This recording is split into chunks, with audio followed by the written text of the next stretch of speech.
Hi there, this is Laura Workala with Sew Ingenious on YouTube, and also Laura's Sewing School, which used to be in the Boston metro area in Massachusetts, and I just moved to northern Wisconsin. And well, I moved myself here at the beginning of April, and my moving truck didn't get here for another 3 weeks. And I've been, sorting through stuff ever since, and this is probably and the first sewing I've done in about 2 months. So anyway, it's mid-May, and I thought I have a friend who wanted me to help her with some holes in her jeans, and I decided to do a kind of method that makes the repair pretty invisible, depending on how you do it. This time, because her holes this was the smaller of the two holes. This one I did already, okay, and I was having trouble with my lamp, which holds the phone for filming. It was not wanting to stay on the table and kept falling. And I also had tried like moving it to show you the iron, and I think that just made it worse. So this is where I did the repair, and it's not too bad. I can see it, and I think you can if you really look from afar. I don't think you'd really notice it. I put some interfacing here, some fusible interfacing. This is Shape Flex by Pellon. It's 101 is the number. I think they do SF as like San Francisco, SF Shape Flex 101. You can get it at Joann's, you can get it online. I would not use a non-woven fusible interfacing because it's going to fall apart on you. This is woven, it's going to hold together. It's probably going to feel better against the skin. I just don't ever use non-woven interfacing. So anyway, so this, you might notice I pinked it just so it doesn't fray as much. I put a patch on here, and I tried to make it just a little bigger than the hole, and I used a 3-step zigzag to go around it, and then I used some straight stitches to try and blend it, okay? So I'm gonna do it to the other leg. I've already put, I didn't, if you're gonna put Shape Flex and not put this on it, it turned out when I did the other hole, the denim stuck to it. But in this case, when I fuse this on, it stuck to the fabric here, but it didn't stick to the denim through the hole because I guess the hole isn't so big. So anyway, one thing you can do is that I had my friend Julie go off to the thrift store and buy a pair. I said, get a pair of jeans for cheap that are a similar color. And I'd say that she did a darn good job at finding something. And she said she paid $1.50. And so I think that was a really good deal. And that's what I'd recommend. If it's a really small hole or a tear, you don't have to use a patch.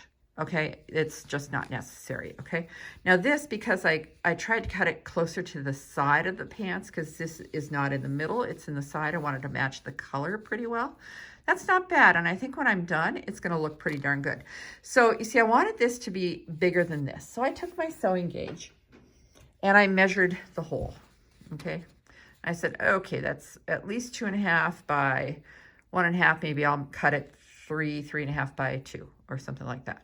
So yeah, if you look at this, it's about 3.5 by 2 inches. So I cut it bigger than I needed. You can always cut more. Then since it didn't stick here, and on the other one I did, that I don't think you're gonna see that film because like I said, the lamp was falling, and I think it'd make you seasick or carsick watching that. I'm gonna put this on here, and I'm gonna stitch around this perimeter in a straight stitch. Then I'm gonna do, I'm gonna pink it just so the edges will blend better. Then I'll do a 3-step zigzag around the edge. Then I'm gonna blend in the edges. Okay, so I'm just giving you a preview, all right?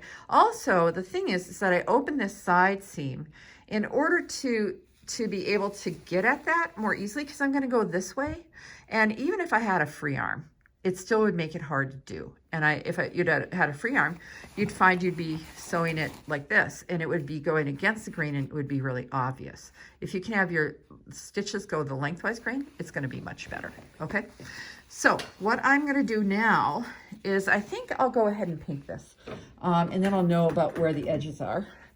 And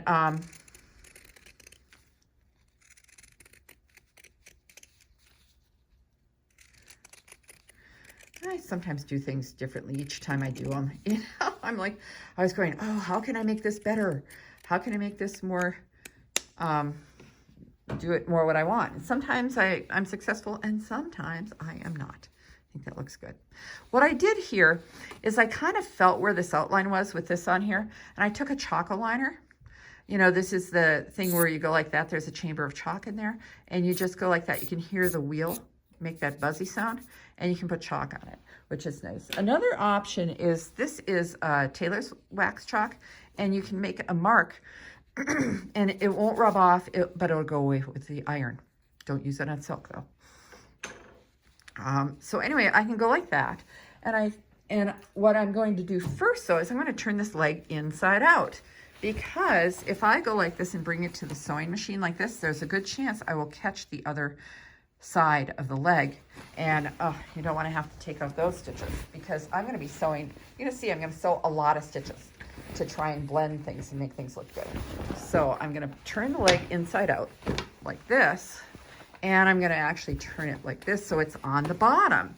That way I can go like this and reveal that and just sew there. Now there are a lot of threads here because I took apart the seam, and especially these thick blue threads, I'm not going to pull on those. I'm going to cut them because they will just shred. Oh, now that's coming out really nicely.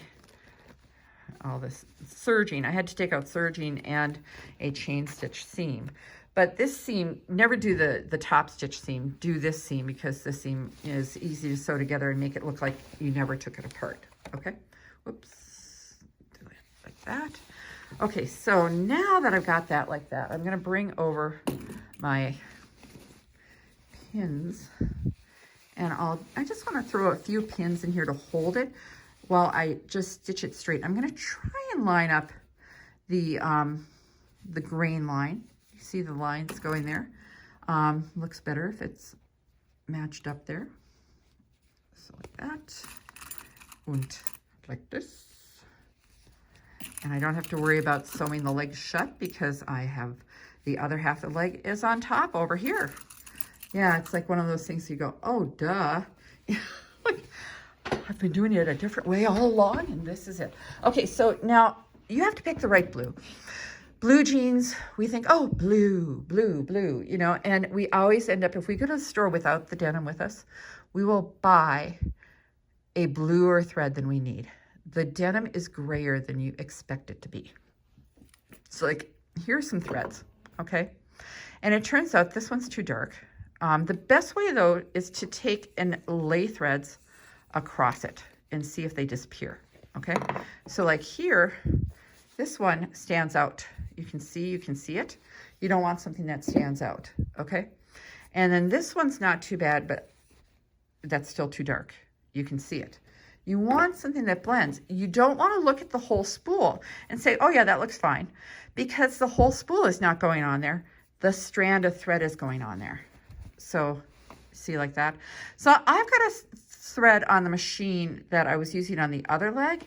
I'm going to see if that works. If it doesn't, I'll throw maybe this one on because I like the way this looks. And I just put a knot in that thread, so I'm going to cut off the end. It's like, how does it knot itself? Not. Okay. So now I'm going to put this underneath the foot. All right. Let me just move this so maybe we can get a little closer look.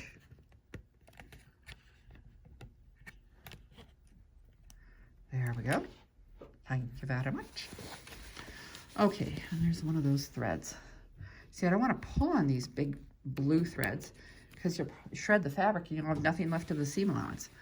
Okay, so this should actually sew pretty well. I'm just going to do a straight stitch because when I did a 3-step zigzag right at the beginning of the other one, the fabric kept moving. And I'm just trying to secure this down. Now you could conceivably take and do a fusible, but a very lightweight fusible, something that's gonna make it still feel like a flexible fabric. I'd say maybe Mist-A-Fuse or Pell-On Wonder Under, something that's going to not make it stiff, okay? I would not use Heat and Bond. That's like a glue sheet. And it doesn't wash very well, you know? Every fusible has its own purpose. So you see I'm going to turn this around, but I'm trying to keep this as flat as possible in here. All right. So I'm just doing a regular straight stitch 2.5. millimeter long, which is 10 stitches per inch. Pull that pin before I go over it. Don't want to wreck my needle. I don't even know where my needles are, so I'm better not break a needle. Otherwise I'll be like coming back another day or two to finish this up. Oh, yeah. I'm living in a small town now, so it's harder to find supplies now.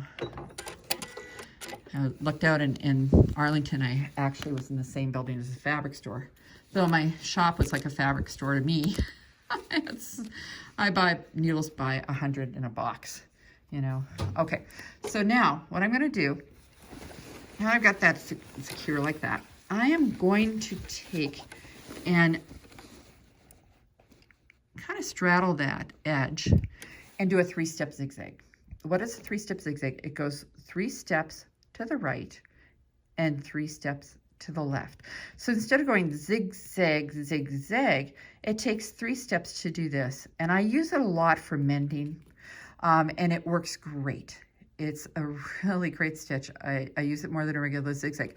A zigzag that goes zigzag, zigzag, the tension can bunch the fabric and make it kind of tunnel.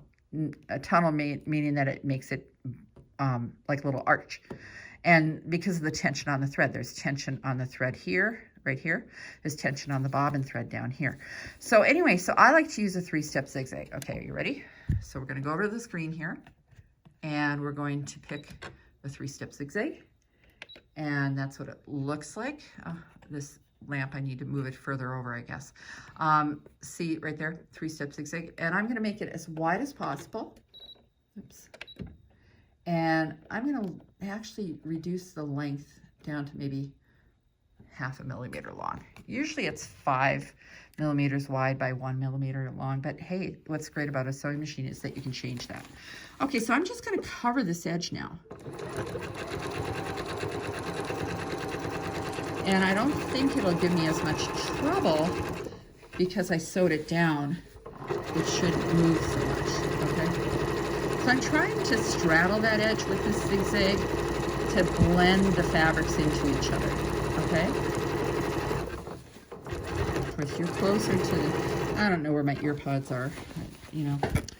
I just thought, well, what the heck, let's do something. Let's get started somehow. You know, I haven't done any teaching and I haven't done any sewing for so long. It's kind of weird. I don't know what to do with myself. Okay, so I have to turn this around so that I can get around there.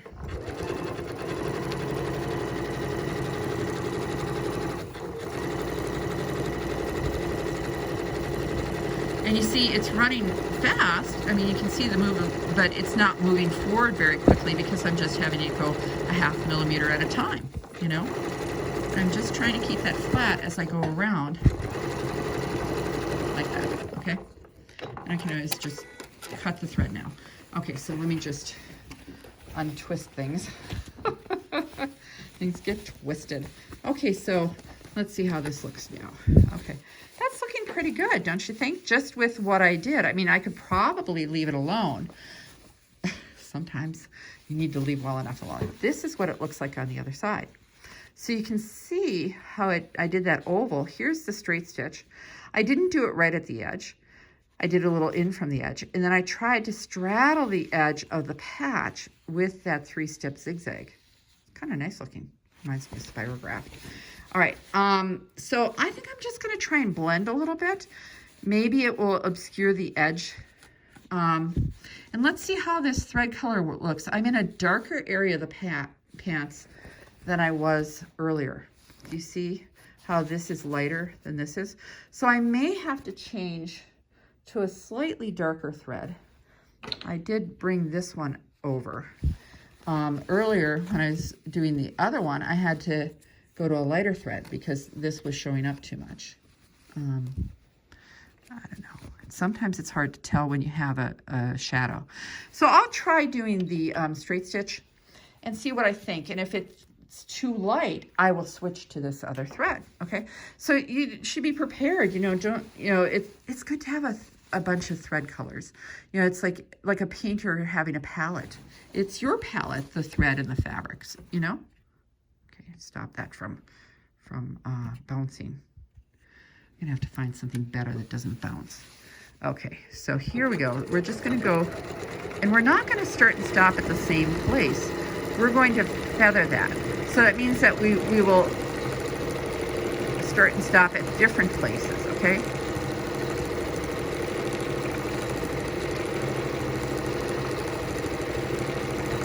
So I'm trying to just, it's like blending, you know?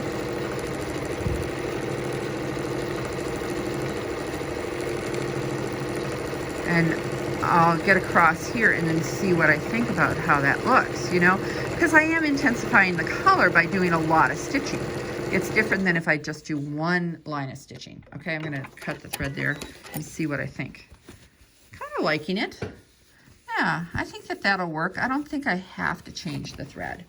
You know, sometimes if you find that there's, you could, since there are multiple colors in here, you could do some lighter, and then you could add some darker if you want.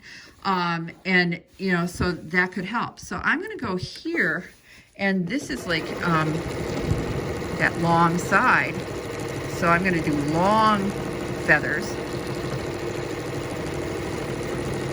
Now that I'm down, I'm going to go down here and do this bottom edge of this, you know. I couldn't open up as far up here because there's a tack at the bottom of the pocket right here. And I want to still be able to sew that seam, so I didn't want to go too high up. So I opened it up more below so I could get in here. I don't know if that makes any sense to you, but...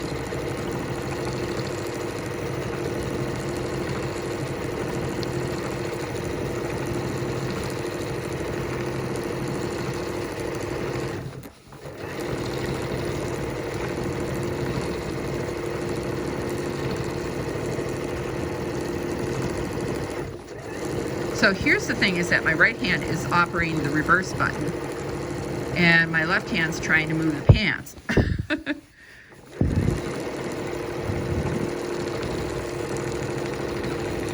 let's see if I can go all the way up here. Oops, I'm kind of going off the edge, going off the patch. Kind of hard to go long distances backwards. Okay, and cut that and see what I think. That's not too bad, huh? Yeah, I think I'm going to go with it. It supports that whole area. So you can see how I started and stopped at different points. I didn't go all the way to the same place. It would have made those points more obvious. I tried to blend across those edges, you know. If I felt like it wasn't blended enough, I could go back through here. Like, that's not got a lot of stitching. But of course, what I did here with all this 3-step zigzag, that's holding it. We're doing a little sandwich. The hole's right here in the middle. But we've got the 3-step zigzag holding this, interfacing to the pants and to this patch right here. So it's not going to break there. I mean, if anything else, some other part of the pants are going to break before that does. So I think that that's all I'm going to do. I mean, if I feel like that's maybe a little too white right here, I can try and get, maybe, you know, or maybe it'd be better if I didn't use pinking shears on the edge. I was thinking the pinking shears would be better because it would make the edge more tapered, you know, not in, but then maybe that exposes more white threads, you know. So I think I'm just going to go with this. And from a distance, I don't think you're going to really see it. And it will certainly last for the length of the life of these pants. And she's got more of those shorts that we can always fix other holes. Maybe I'll teach her how. I hope this was helpful for you.